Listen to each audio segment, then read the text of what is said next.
Hello there my fellow holotable heroes and welcome to another SWGOH video. So I'm back with another boss battle here in the Conquest. So this is Sector 2, so the second boss battle. I already covered the first sector, so if you're interested in that one, there'll be a link in the description below. But here we're going up against Beskar Mandalorian team with his squad. Now they're very fast, but I'll get into that later. So in this video I really want to show you one team that will complete all the free feats in a single attempt, so you don't need to do multiple attempts and waste your energy.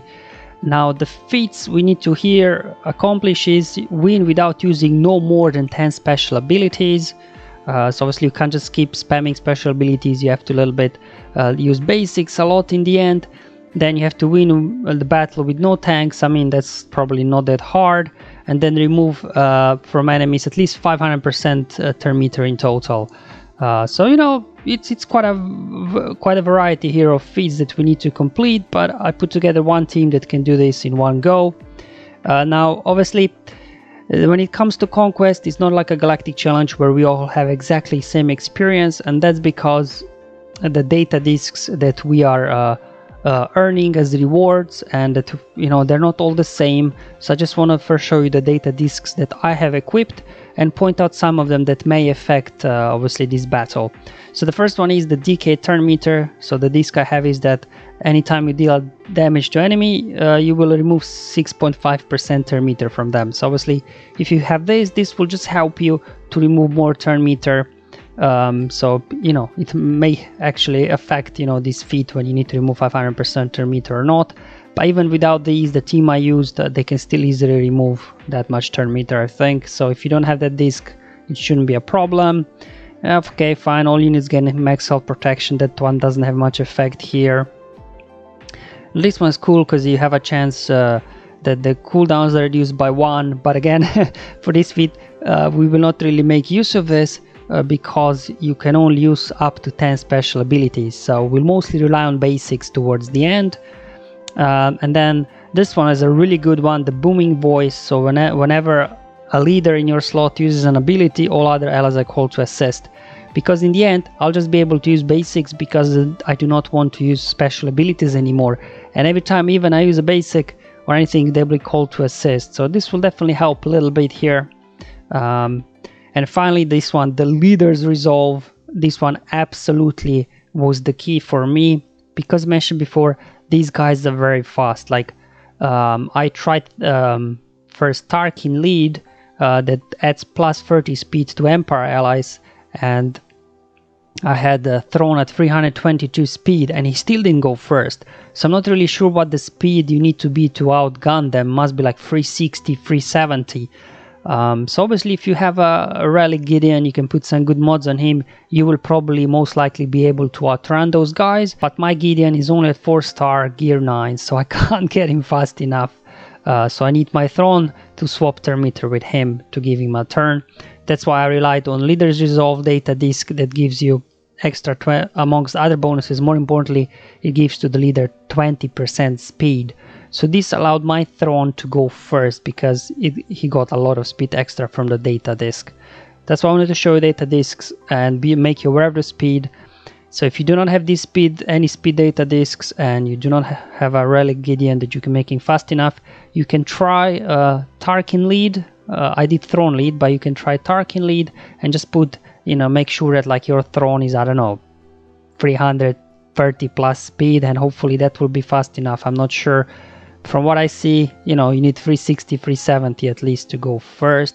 Unfortunately, it's one of the things that I wish they would add to these, that you could actually check their speed, because then when I'm doing these guides, I would be able to exactly let you know what's the minimum speed you need to reach to go first. But like this, it's, I guess, 360, 370 in that sort of range.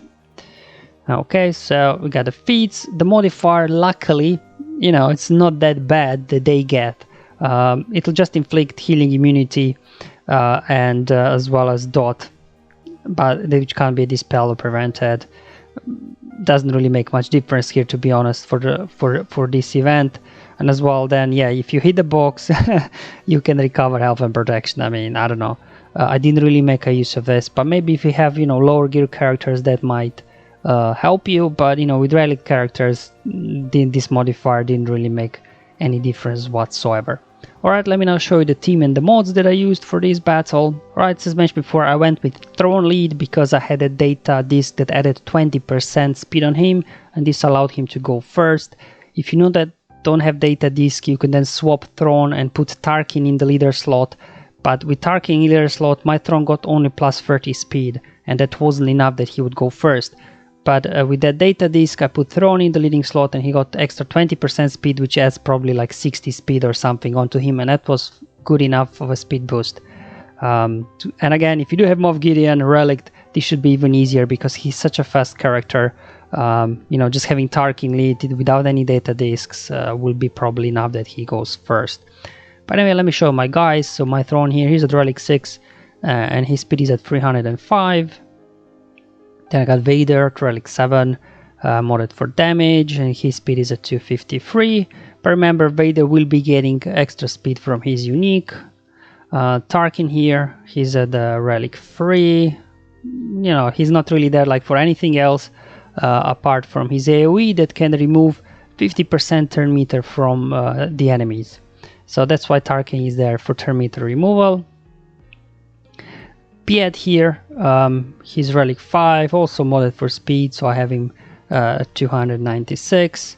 Now with Piet, he's useful actually here because remember, you're not allowed to use a tank.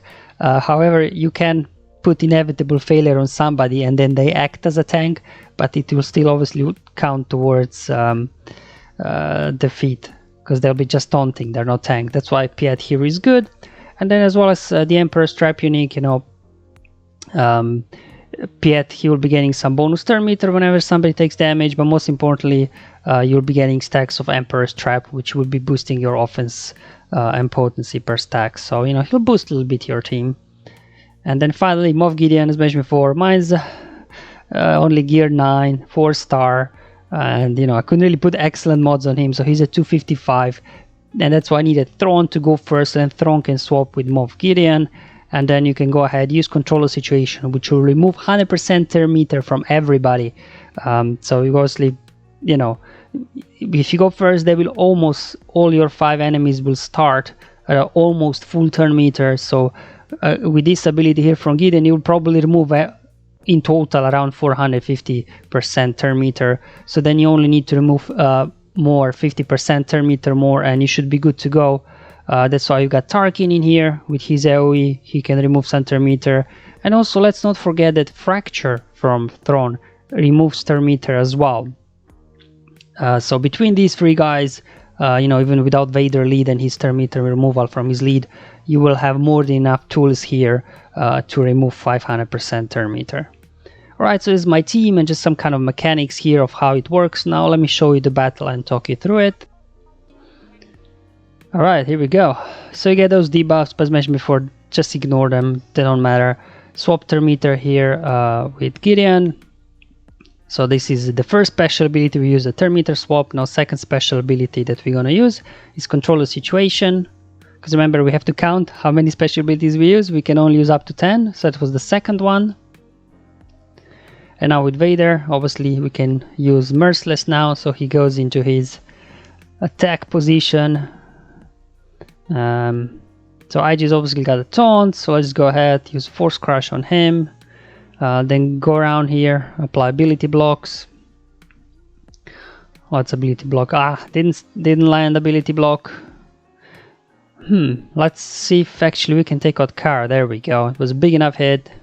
So a block there, Quill. Let's see if we can land ability block on Armorer. Nope. The question is to use a Force Crush here or not. You know what? I'm just gonna use basic. I have to save my special abilities here. Just gonna use basics now. Okay, basics. Alright, now we can fracture IG-11. Good.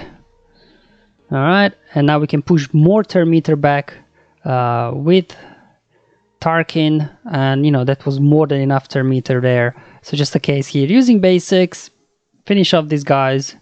I think I even used less than 10 special abilities, so there's no problems whatsoever here. As you've seen, you just need to make those speeds align in the beginning. Obviously need to make sure that your Throne absolutely goes first, whether through the use of data disks such as myself, or through better mods. I don't have that great speed mods, or also combining with Tarkin lead, or if you got a relic Moff Gideon, probably you will not have issues going first. Then yeah, remove star meter from everybody, so it's probably about 400% star meter removed, or 450, and then just go with Vader. Take out Kara, because Kara, if she gets going, she can remove thermometer from you and also stun Empire, and all these guys are Empire, so you definitely want to prioritize taking out Kara. Fracture IG there, so you can then go around, just keep using basics until Tarkin gets a turn, so he can then go ahead, remove more turn meter, and then it's just a case of cleaning up the rest with using basic attacks. So there you go, guys. That's how actually easy it is here in Sector 2 to complete 3 feats in one attempt. Hope you find this video useful and helpful, so let me know in the comments below or on my Discord server. But until then, have fun, enjoy life, and may the RNG be with you, my friends.